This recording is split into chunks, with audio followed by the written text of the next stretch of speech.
Sometimes these aluminum wheels like to leak whenever there's a massive weather change, especially if it gets cold.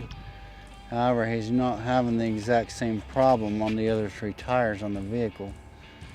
It feels like he's having to air this one up frequently. It feels like that there's a problem somewhere we've just not been able to identify just yet.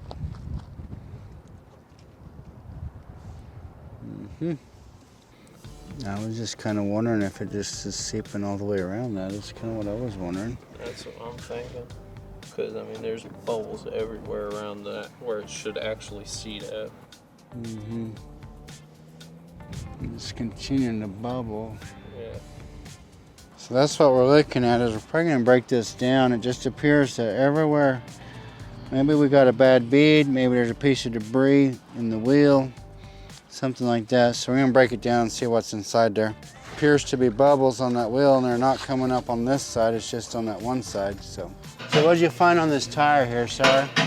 Well, when we took it apart, we went and looked through there to make sure there was nothing sticking through the tires. There was no nails, no wire, nothing like that. So we rebeaded it, we dunked it back in the tank, we laid it over flat, and we noticed whenever we flipped it that this entire bead was leaking out, barely, but it was all the way around this entire bead. Just a slow leak, right? Just a slow leak. You could barely even see it. So he's having to air it up about once a week, so that totally makes sense, huh? Yep, yes sir. And then so I went over it with bead sealer to help seal the bead, and I sprayed it over again with water. So that's that black stuff? That is. And I sprayed it over and there was no leak.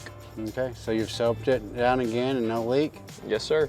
So the customer finally came to the right shop and got the right technician on the job, right? Yes sir.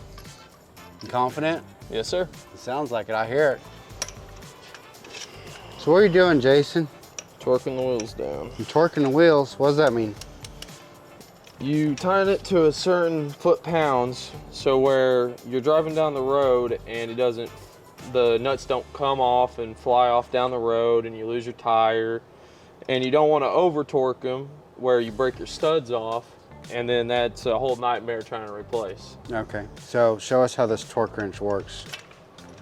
Can I get this at Walmart? It says Snap-on, so I'm assuming that Snap-on's where you got it. Okay, perfect. So how does this work? So you use this notch to turn for which foot-pounds you want to be on. Like right there would be 100, and so you turn it back, and for this specific vehicle it is 75 foot-pounds, so you go right at the 75 mark, flip it, and then you just turn them. Okay, perfect. So is it the same torque spec on all the cars? No sir, they're all different. They're all different, okay. But All right, so show us how this works. It makes a clicking noise? makes a clicking noise, which lets you know you're at your foot-pounds that you want to be at, and Okay. you don't want to go further, you just want to be right there where it clicks. And so you had already torqued it down, so you're just double checking everything, but if Yes, this sir. was the first time you torqued it, can I just go in a circle, or how am I supposed to do that? Well, I like to do, you crisscross the first one to make sure everything is seated correctly, and then go over it in a circle at least 2 to 3 times to verify that you're torqued. And then once we pull this out, I would go over it again one more time to verify, just in case something slid. Yeah, the shop policy is that we're going to torque it, and then we take it for a small test drive, come back and re-torque it, right? Yes sir. What was the reason for that, do you know? If your tire didn't stay on there correctly when it was mounted, then it's sitting in there a little funky, and so whenever you're driving down the road, it breaks off all that and finally gets into a line and makes everything needing to be torqued again. Okay, okay, It becomes flush. yeah. So doing that procedure of torquing it, driving it, torquing it, has this shop ever had a wheel come off after that? I don't believe so. No, don't ever happen, right? Yeah. Yeah. Yes, So, sir. read horror stories all the time. You even seen it, you even experienced it in the past until we adopted those policies, right? Where This is our exact torque procedure. That's why whenever you go and buy a set of tires, it says on your receipt, retorque tires after so and so many miles, right?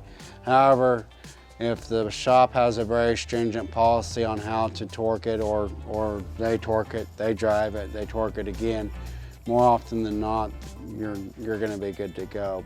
But the shops do always put a policy on there that wheels need to be retorqued after it's driven for 50, 60, 75 miles, whatever the case is. So whenever you buy a set of tires, keep an eye on it. You'll see some tires, walk through the Walmart parking lot and just start noticing people's wheels. You'll notice that there's a lug nut missing, different things like that. They're all, like this one has how many? 1, 2, 3, 4, 5. Has 5, right? Some cars have how many? Semis have 10, 3/4 ton trucks or 1 ton trucks or 8. 8. Half tons or 6, and they're all different. So there's 8 on a 3/4 ton pickup, so that means there's 7 extras? I guess. No, not really. They're like all important. Yes, sir. All 8 of them are important, or they Yes, wouldn't have sir. put 8 of them on there, right? So hope this video helps, and me and Jason will see you in the very next video.